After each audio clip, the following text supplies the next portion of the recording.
नमस्कार मित्रों, मैं रमाशंकर सिंह ठाकुर अपने इस यूट्यूब चैनल जगत गुरु योगशाला में आपका स्वागत करता हूं। पिछले वीडियो में हम प्राकृतिक चिकित्सा के बारे में चर्चा किए थे। प्राकृतिक चिकित्सा क्या है, कैसे चिकित्सा पद्धति होती है, उनके 10 आधारभूत सिद्धांत के बारे में बात किए थे कि 10 उनके आधारभूत सिद्धांत हैं जिनकी चर्चा अगले वीडियो में की जाएगी, ऐसा हमने कहा था। तो उसी आज 10 सिद्धांत के बारे में हम बात करेंगे। इन 10 सिद्धांतों को जान करके, समझ करके आप में एक परिवर्तन निश्चित रूप से आएगा। आपका देखने का नज़रिया निश्चित रूप से बदलेगा। अपने शरीर को वर्तमान में जो चिकित्सा पद्धति हावी है उनको देखने का नज़रिया निश्चित रूप से बदलेगा। बिना वीडियो को एक क्षण भी स्किप किए बिना इन 10 सिद्धांतों को बहुत ध्यान से सुनिए। मेरा विश्वास है आपके जीने का तरीका बदल जाएगा।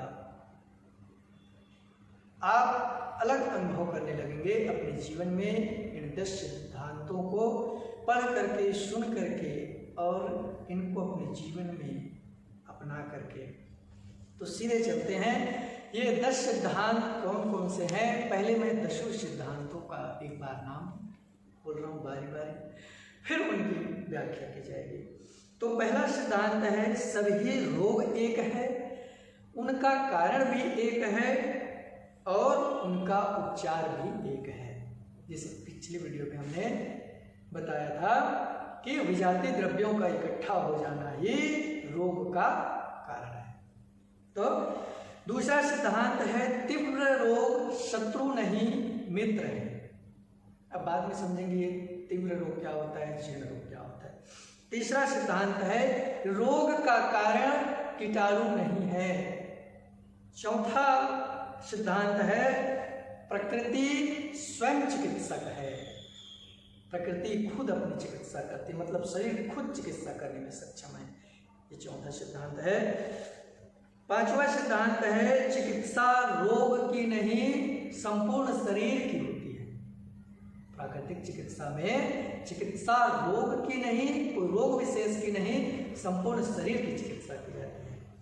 छठवां सिद्धांत है प्राकृतिक चिकित्सा में निदान की विशेष आवश्यकता नहीं है।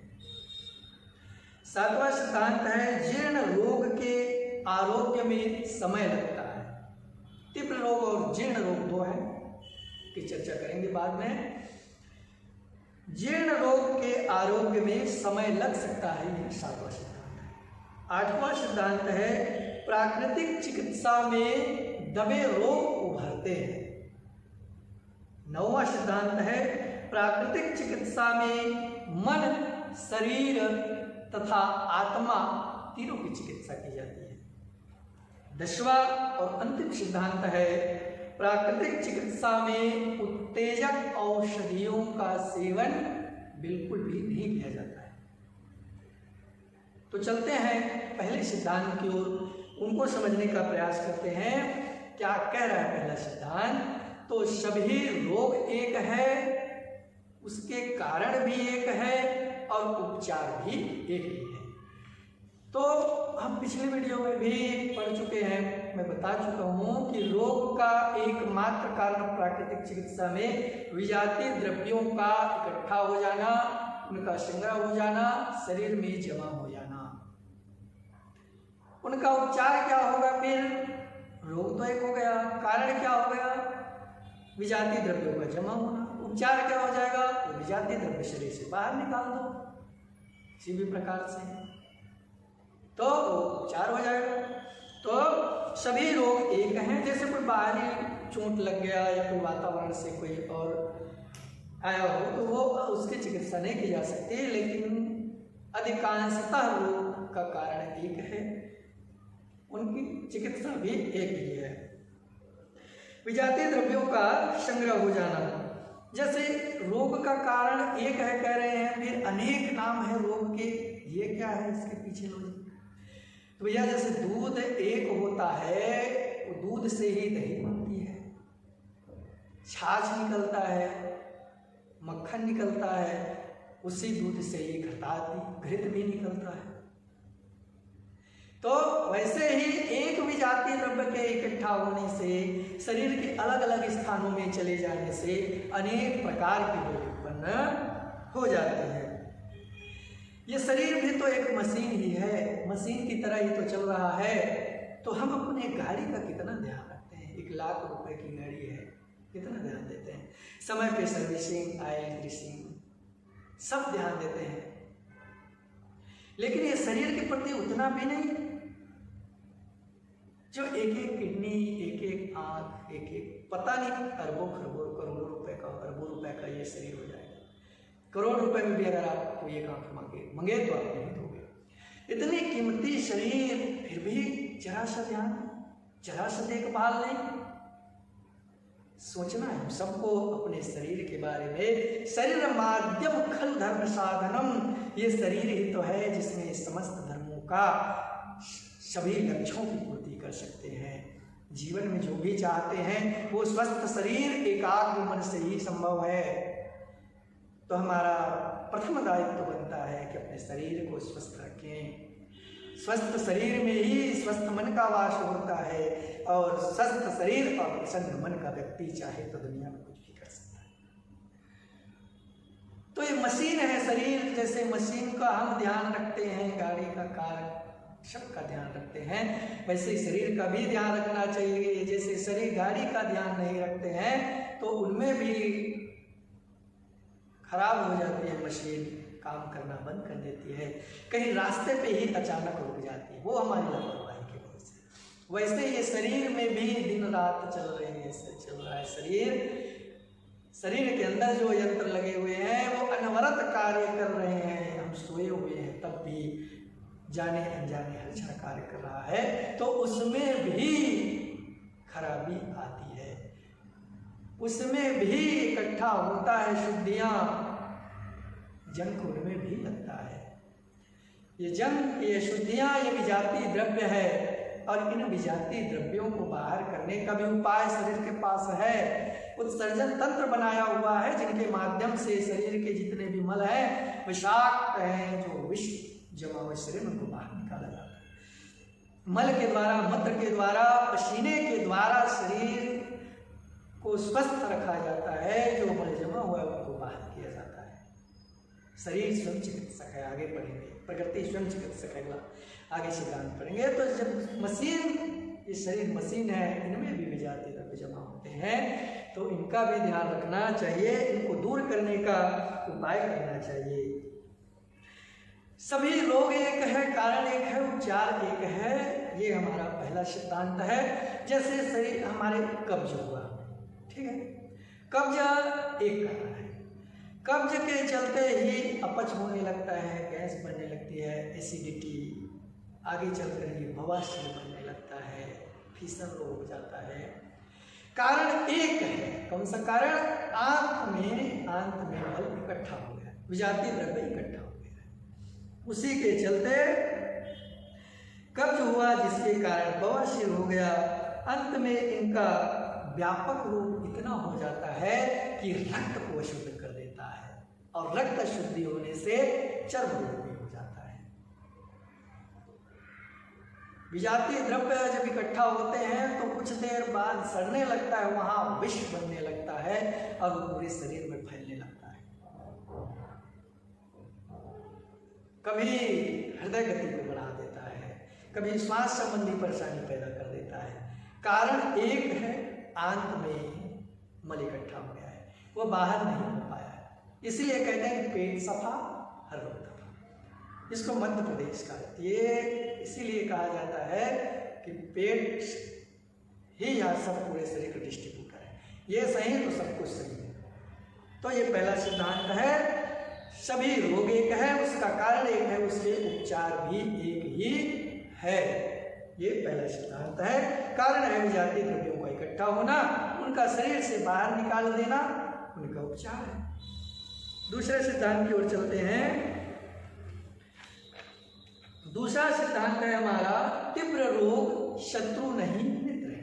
अब रोग की दो कैटेगरी बताया यहाँ प्राकृतिक चिकित्सा में एक तीव्र रोग और दूसरा जीर्ण रोग। अब क्या है तीव्र रोग, क्या है जीर्ण रोग? तीव्र रोग के अंतर्गत आता है सर्दी, खांसी, जुकाम, दस्त होना, ये सब तीव्र रोग के कारण। और जीर्ण रोग वह रोग होता है जो लंबे समय से शरीर में जड़ बनाए हुए बैठा हुआ है, अड्डा जमाए हुए बैठा हुआ है, बेजा कब्जा किए हुए बैठा हुआ है। उनकी जड़ें एक ऐसा वृक्ष है जीर्ण रोग जिनकी जड़ बहुत गहराई तक चली गई। जैसे पुराना वृक्ष होता है तो उनका जड़ और गहराई चली जाती है, तो वैसा ये जीर्ण रोग की जड़ भी बहुत गहराई तक चली गई होती है शरीर में। जीर्ण रोग में अंतर ये रहता है, इसमें व्यक्ति काम करता है, चलता फिरता रहता है, लेकिन अंदर से शरीर खोखला होते रहता है। तीव्र रोग जस्ट इसका उल्टा होता है, इसमें व्यक्ति काम करने में असमर्थ हो जाता है, तुरंत उसको प्रतिक्रिया होती है, बेचैन रहता है वो, जैसे बुखार आ गया, सर्दी जुकाम हो गया, दस्त होने लगा, चलने की हिम्मत नहीं होती है। लेकिन ये तीव्र रोग है, इसको मित्र कहा गया। मित्र कहने के पीछे कारण ये है कि ये हमें संकेत दे रहा है कि शरीर में ये गड़बड़ी हो गई है, तो ये लक्षण प्रकट हो रहा है। जुकाम, जैसे जुकाम करोगे वो मौसम खराब होने से हो जाता है, कहीं कहीं पानी पीने, दूसरे जगह का पानी पीने से भी ये जुकाम का रोग हो जाता है।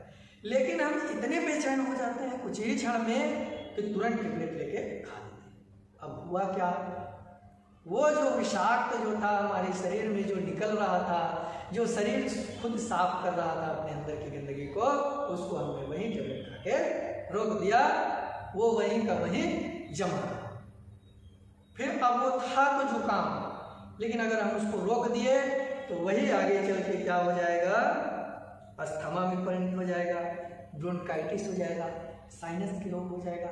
अब लगेगा कि बाप रे, ऐसा रोग की कल्पना तो हमने कभी की ही नहीं थी, ऐसा कोई बुरा काम, ऐसा कोई बुरा आहार विहार हमने किया ही नहीं। तो वो टेबलेट ही कारण है और कोई अन्य कारण नहीं है, वो दबा दिया, लक्षणों को दबा दिया उसने। तो बहुत तीव्र रोग आ रहा है तो हमें प्रसन्न होना चाहिए, क्यों? वो संकेत दे रहा है हमें कि शरीर में ये गड़बड़ी हुई है, इसके कारण ये होगा। बुखार हो रहा है तो शरीर के टेम्परेचर को मेंटेन करने के लिए ताप बढ़ रहा है। ये तीव्र रोग शत्रु नहीं मित्र है, तो ये ध्यान दें। तीसरा है रोग का कारण कीटाणु नहीं है, ये प्राकृतिक चिकित्सा का सिद्धांत है। पहला सिद्धांत हमने पढ़ा था, सभी रोग एक है, उसके कारण एक है, उसका उपचार एक है। तीव्र रोग शत्रु नहीं मित्र है, दूसरा सिद्धांत। तीसरा सिद्धांत रोग का कारण कीटाणु नहीं है। तो क्या है भैया, रोग का कारण कीटाणु नहीं है, तो रोग का कारण हम पहले भी पढ़ चुका है, विजातीय द्रव्यों का इकट्ठा हो जाना रोग का कारण है। क्या होता है जब विजातीय द्रव्य इकट्ठा हो जाता है, तो विजातीय द्रव्य कहीं जब इकट्ठा होता है शरीर में, यही विजातीय द्रव्य उत्सर्जन तंत्र के माध्यम से शरीर से बाहर निकलता है। विजातीय द्रव्य जैसे ही इकट्ठा होता है तो जो बाहर में कीटाणु भटकते रहते हैं उनको अंदर आने का अवसर मिल जाता है, उनके लिए अनुकूल समय मिल जाता है कि अब चला जाए। जैसे पहरेदार अगर कहीं कमजोर हो तो कोई भी चोर आसानी से घुस सकता है, या जैसे कीचड़ गंदगी नाली में फैली हुई हो, गंदगी जैसे देखे मच्छर वहां पे आकर भी बनानी होती है। गुड़ देखा, गुड़ मक्खी तुरंत आ जाएगी। वैसे विजातीय द्रव्य के जमा होते ही कीटाणु शरीर के अंदर प्रवेश कर जाते हैं। इसीलिए कहते हैं कि वायरल जो इन्फेक्शन होता है, वायरल जो फीवर वगैरह होता है, वो सबके ऊपर प्रभाव नहीं करता। ऋतु के परिवर्तन में जो स्वास्थ्य में उतार चढ़ाव देखा जाता है, वो सबके शरीर को उतनी मात्रा में प्रभावित नहीं करता है। कहते हैं ना, जिनका कमजोर शरीर होता है उनको प्रभावित करता है। तो विजातीय द्रव्य उनके शरीर में इकट्ठा हो गया है, शरीर का ठीक से सफाई नहीं हो पाया है, कीटाणु हो जाते हैं। कीटाणु शरीर की जो क्रिया चल रही होती है सुचारू रूप से, उसमें व्यवधान उत्पन्न कर देता है। अब जो शरीर की प्रक्रिया, जो सही से डाइजेशन है, सही से श्वसन तंत्र है, पाचन तंत्र है, उत्सर्जन तंत्र है, प्रजनन तंत्र है, वो सही से काम नहीं कर रहा है तो वही रोग है। सही से काम नहीं कर रहा है तो वो रोग है। इसलिए कहा गया है कि कीटाणु कारण नहीं है, कारण विजातीय द्रव्य का इकट्ठा होना है। उसी के कारण से ही रोग कीटाणु आया है, उसी के कारण से शरीर का सिस्टम ठीक से काम नहीं किया है, फिर रोग हुआ है जाके। ठीक है, ये है तीसरा सिद्धांत। तो रोग का कारण कीटाणु नहीं, तो क्या है, विषाक्त द्रव्य इकट्ठा हो गए हैं, विषाक्त द्रव्य इकट्ठा हो गए, टॉक्सिक मैटर कहते हैं जिसको वो। फिर चौथा सिद्धांत है प्रकृति स्वयं चिकित्सक है। प्रकृति स्वयं चिकित्सक है, मतलब शरीर खुद चिकित्सा करने में संपन्न है, ऐसा है। स्वभावतः इस शरीर में ठीक रखने का, स्वस्थ रखने का गुण होता है, लेकिन हम उसको समझ नहीं पाते, दबा देते हैं उसको। प्रकृति स्वयं सबसे बड़ी चिकित्सक है। शरीर में स्वयं रोगों से बचने व स्वस्थ होने की क्षमता शरीर में स्वतः प्राकृतिक रूप से विद्यमान होती है। प्रकृति जीव का संचालन करती है, जीव के पार्श्व में रहकर उनके जन्म मरण आदि को नियंत्रित करता है, जिन्हें प्राण शक्ति, जीवनी शक्ति कहते हैं। जैसे आपने देखा होगा, भोजन करते समय हम अचानक अटक जाते हैं तो तुरंत खांसी आ जाती है, खांसी आती है। खांसी आती है मतलब वो शरीर स्वयं उसको ला रहा है खांसी है, ताकि जो फंसा हुआ अन्न है वो निकल जाए। इसलिए कहते हैं प्रकृति माँ की तरह रक्षा करती है। जैसे बच्चा भोजन करते वक्त अटक जाता है तो माँ पीछे पीठ में जोर से धक्का मारती है, जोर से चाटा मारती है और जो है वो निकल जाता है। वैसे ही जब हम अटक जाते हैं, भोजन श्वसन नली में चली जाती है तो तुरंत खांसी आती है और वो अन्न को निकाल देती है। प्रकृति खुद अपना उपचार करने में सक्षम है। जैसे कोई जहरीली चीज शरीर में चली जाए, मुंह में चला जाए जहरीली, तो तुरंत उल्टी आती है। क्यों? क्योंकि शरीर को पता है कि ये मेरे लिए नहीं है, ये कोई बाहर से आया है, इनका काम यहाँ पे नहीं है, तुरंत उल्टी करके उसको बाहर निकाल देती है। कई बार हम खाते हैं तब भी उल्टी हो जाती है, तो उस समय हमें समझना चाहिए कि शरीर अभी रखने के मूड में नहीं है, शरीर अभी रखना नहीं चाह रहा है उस भोजन को। कभी कभी हमारा जीभ कटु हो जाता है कि जीभ में कुछ स्वाद ही नहीं रह गया बोलते हैं हम, तो उसका भी संकेत है शरीर का कि अभी मत खाओ, अंदर का सिस्टम सही नहीं चल रहा है। लेकिन हम फिर दवाई लेते हैं, भाई तुरंत डॉक्टर के पास दौड़ के चले जाते हैं, डॉक्टर साहब जीभ में कोई स्वाद नहीं रह गया है, कुछ दवाई दो तो जीभ में स्वाद आए और हम अच्छा से भोजन कर सकें। बिल्कुल गलत बात है ये, बिल्कुल दवाई नहीं लेनी है। कुछ दिन, एक दिन उपवास रह लो, शरीर को उतना सामर्थ्यवान बनाओ, अपने मन को उतना मजबूत करो कि एक दिन भी भूखा रह पाए, देखना अगले दिन कैसे स्वाद आती है जीभ में। तो प्रकृति हमें संकेत देते रहती है, क्यों? प्रकृति स्वयं चिकित्सक है, ऐसा सिद्धांत है। तो वो खुद अपने आप को ठीक करने में सक्षम है। जैसे कभी घाव हो गया तो उस समय आप रक्षा कौन करता है? उस घाव को कौन भरता है? घाव प्रकृति शरीर खुद भर लेता है उस घाव को। देखा होगा जो पैसे वाले होते हैं वो तुरंत बैंडेड फास्ट ट्रैक उसका वो मुझे ट्रीटमेंट करने लगते हैं। गांव में जो बच्चे थे हम लोग, कई बार पैर में लगा, कई बार नख निकला, नाखून निकला, ठीक हो जाता था। क्यों? तो प्रकृति स्वयं चिकित्सक है, शरीर स्वयं चिकित्सक है, वो अपनी चिकित्सा करने में सक्षम है। धैर्य रखने की आवश्यकता है। हड्डी टूट जाती है तो उसको जोड़ता कौन है? डॉक्टर जोड़ता नहीं है, उसको बस ला के सेट करता है। वो जो इधर उधर हो गया रहता है उसको साइज मिलाता है, लेकिन जो जोड़ने का काम होता है वो शरीर ही करता है। कहीं का मांस कट गया होता है, निकल गया होता है, धीरे धीरे शरीर खुद उसको भर लेता है। तो प्रकृति स्वयं चिकित्सक है, ऐसा सिद्धांत है। चौथा सिद्धांत। पांचवा सिद्धांत है चिकित्सा रोग की नहीं, संपूर्ण शरीर की होती है। प्राकृतिक चिकित्सा में रोग की चिकित्सा नहीं की जाती है। जैसे एलोपैथी में हर रोग के अलग अलग उपचार किए जाते हैं, है ना। संपूर्ण शरीर की होती है। जैसे सिर दर्द होने पर औषधि लेकर कुछ समय के लिए आराम मिल जाता है, लेकिन दर्द बार बार शुरू हो जाता है। जैसे सिर दर्द हुआ, टेबलेट लिए, दर्द ठीक हो गया, तुरंत तत्काल आराम से। आज के लोगों को विलंब वाली, धैर्य का नाम खत्म होने वाला है आज के लोगों में।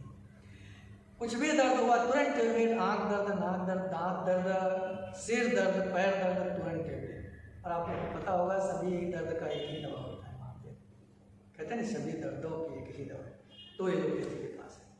क्यों? क्योंकि जो दर्द देने वाला था, जो सेंसेशन देने वाला था उनको वो शून्य कर देता है, दर्द का अनुभव नहीं हो पाता। लेकिन वो रोग थोड़ी ना दूर होता है, दर्द किस वजह से हुआ है ये थोड़ी पता चलता है उसे, उसको भी दबा देता है। मैंने खुद अनुभव किया है कि एलोपैथी में जो चिकित्सा की जाती है वो एकदम ठीक है, और वो किस कारण से ये समस्या उत्पन्न हुई है इस पर विचार बिल्कुल नहीं किया जाता है। जैसे दांत दर्द हो रहा है, दांत में ज़्यादा दिक्कत है, व्यक्ति डॉक्टर के पास गया तो दांत को तोड़ दिया जाता है, दूसरा दांत लगा दिया जाता है, सोने चांदी के दांत या आजकल पत्थर के दांत, सेम दांत जैसा आपका पहले तो वैसे था।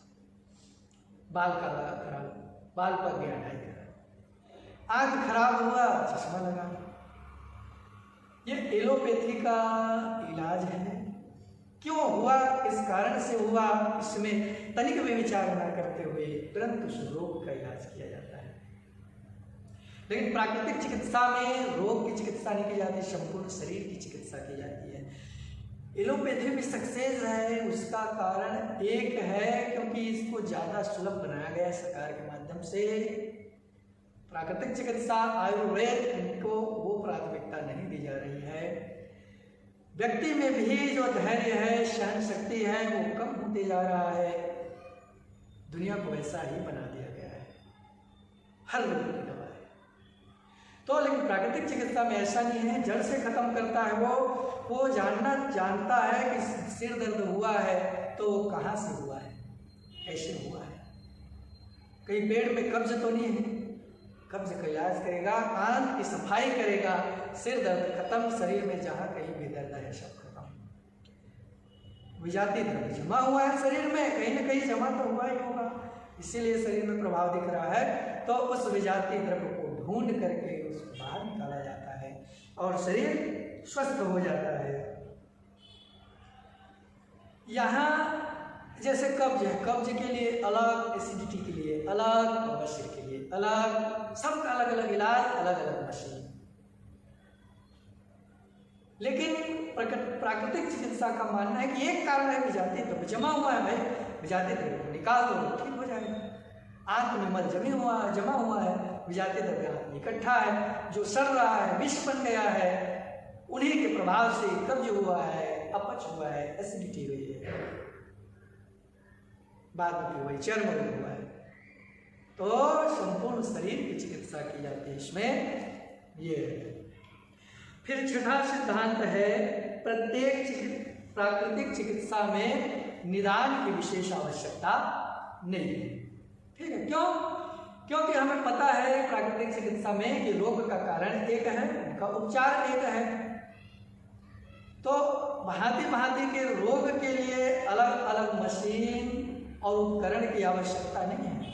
कि मशीन जो आज एलोपैथी में जो चिकित्सा पद्धति इतनी महंगी है कि व्यक्ति सुन के ही भय में ही डर जाए, इलाज ना करा पाए और मर जाए। गरीब की तो बात छोड़ो, पैसे वाले लोग भी इलाज कराने से डरते हैं, इतनी महंगी इलाज है। क्यों? क्योंकि उनको पता नहीं है, वो हर पार्ट्स को चेक कर रहे हैं हर बीमारी के लिए, तो बहुत महंगा हो गया है। लेकिन प्राकृतिक चिकित्सा में निदान के लिए रोग को, हर एक रोग को ठीक करने की आवश्यकता नहीं है, विशेष महत्व नहीं है। वो समझ जाता है कि शरीर में विजातीय द्रव्य जमा हुआ है और उसको निकालना है। और ये भी बात 100% सही है कि जो भी मशीन के माध्यम से शरीर में जो जांच किया जाता है उसका विपरीत प्रभाव भी पड़ता है, साइड इफेक्ट भी पड़ता है।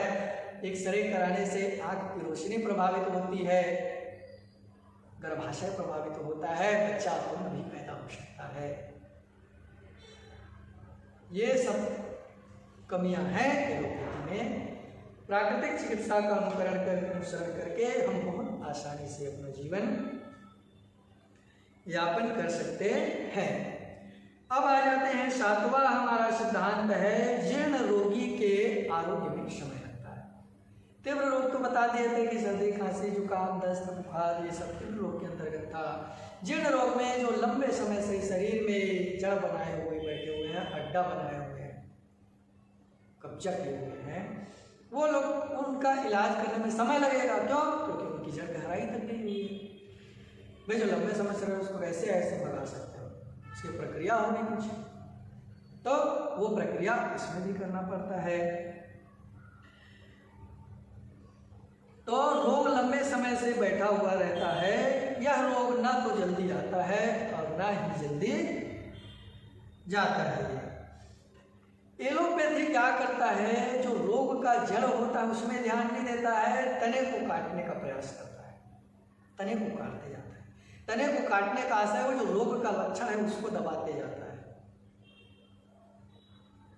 और वही एक दिन भयानक रोग होकर निकलता है। आपने देखा होगा, सुना होगा, बड़े बड़े एक्टर, क्रिकेटर, राजनेता, जिनके पास न तो चिकित्सा की कोई कमी है, न पैसे की कोई कमी है, डॉक्टर जिनके दाएं बाएं घूमते रहते हैं, ऐसे लोग भी बड़े बड़े असाध्य रोग में मर गए। क्यों? कहीं न कहीं वो भी एलोपैथी का प्रयोग किए थे अपने कार्य को करने के लिए। शरीर में दर्द हुआ तब भी टेबलेट खा के कार्य किए हैं। वो वर्तमान तत्काल में तो आराम दिया, लेकिन कहीं न कहीं शरीर में वो जमा होते गया। लंबे समयांतराल के बाद वो कहीं कैंसर के रूप में उभर गया। आपने सुना होगा, अच्छे अच्छे एक्टर, एक्ट्रेस, राजनेता, क्रिकेटर कैंसर रोग से पीड़ित होकर मर गए। क्यों? एलोपैथी का कोई समाधान, परमानेंट समाधान उनके पास है ही नहीं, वो तना को काटने का काम करता है।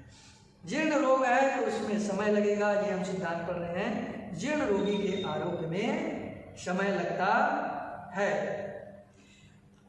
क्यों लगता है? क्योंकि शरीर कमजोर हो गया रहता है। जीर्ण रोग में शरीर भी कमजोर हो गया रहता है, उनके जो सिस्टम काम करें वो भी सही से काम नहीं कर रहा होता है।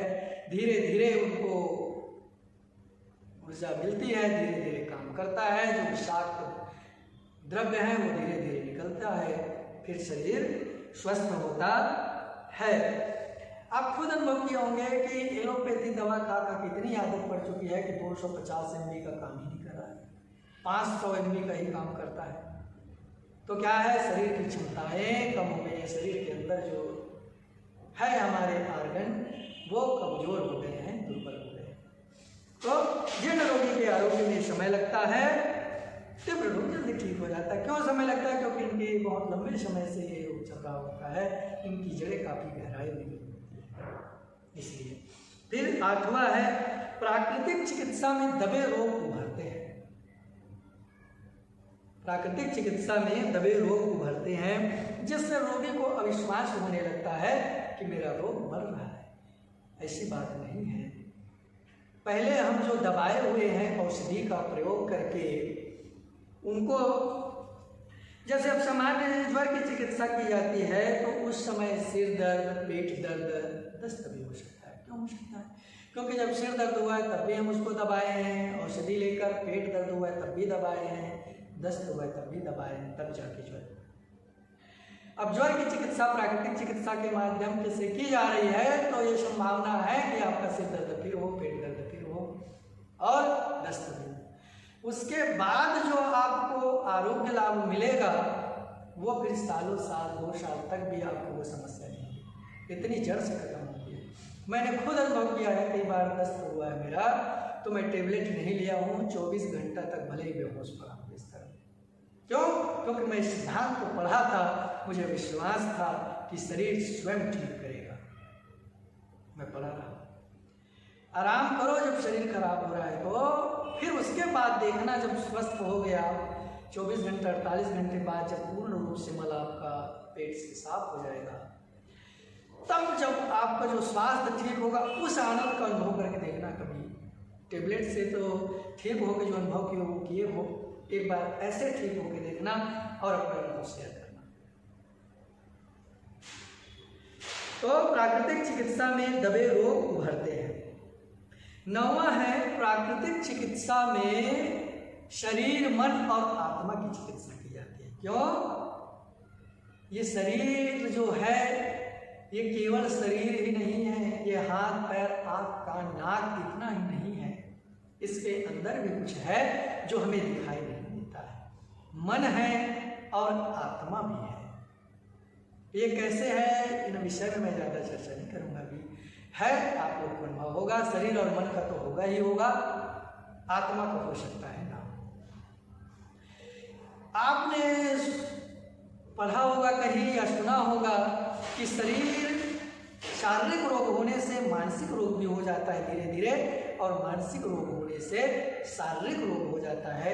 मनोविज्ञान में इसे मनोकायिक रोग कहते हैं। मन में जैसे चिंता है, भविष्य को लेकर कोई चिंता है, कोई भय है या कोई दुख है जो बहुत लंबे समय से आप सोच रहे हैं, तो पूरी संभावना है कि आपको शारीरिक रोग भी हो जाए, निश्चित रूप से। क्यों होता है? क्योंकि हमारे विचार के अनुसार ही हमारे शरीर के सिस्टम काम करते हैं।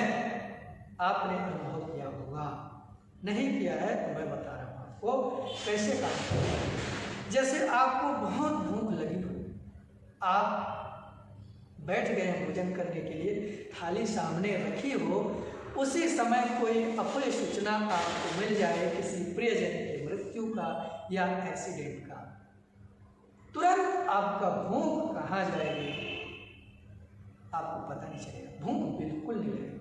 वो क्या है, विचार के द्वारा एक ऐसा केमिकल वो रिलीज हो गया शरीर में, भूख वाले पार्ट को तुरंत बंद कर दिया।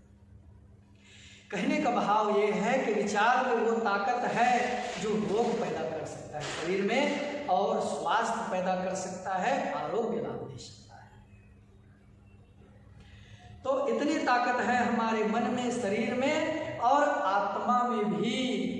क्योंकि हमारा जो भारतीय दर्शन है वो बहुत ऊंची सोच रखता है।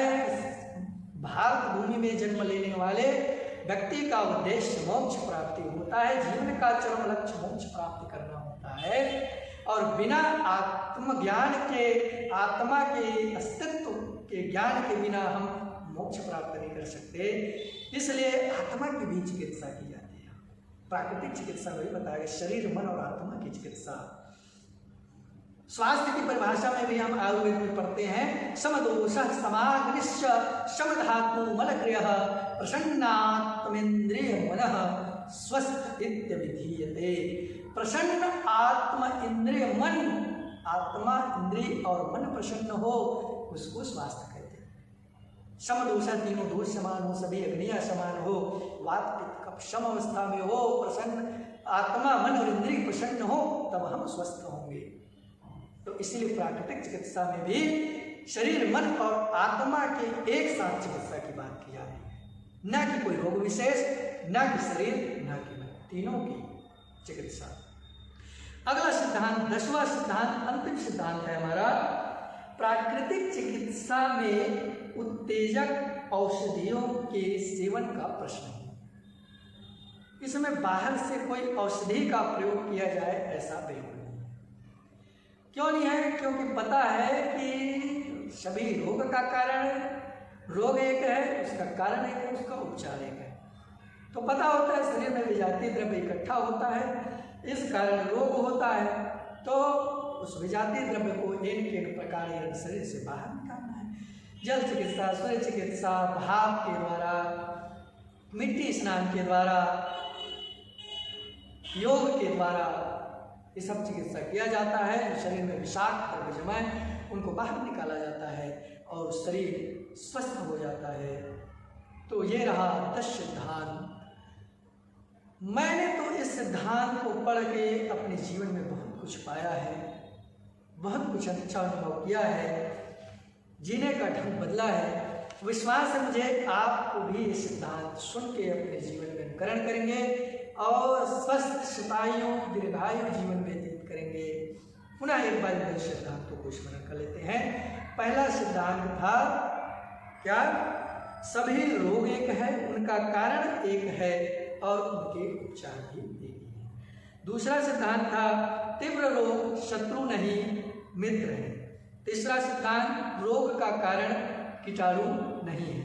चौथा सिद्धांत प्रकृति स्वयं चिकित्सक है। पांचवा सिद्धांत चिकित्सा रोग की नहीं संपूर्ण शरीर की होती है। छठवां सिद्धांत प्राकृतिक चिकित्सा में प्राकृतिक चिकित्सा में निदान की विशेष आवश्यकता नहीं है। जीर्ण रोग के आरोग्य में समय लगता है। सातवां सिद्धांत। आठवां सिद्धांत है प्राकृतिक चिकित्सा में दबे रोग को भरते हैं।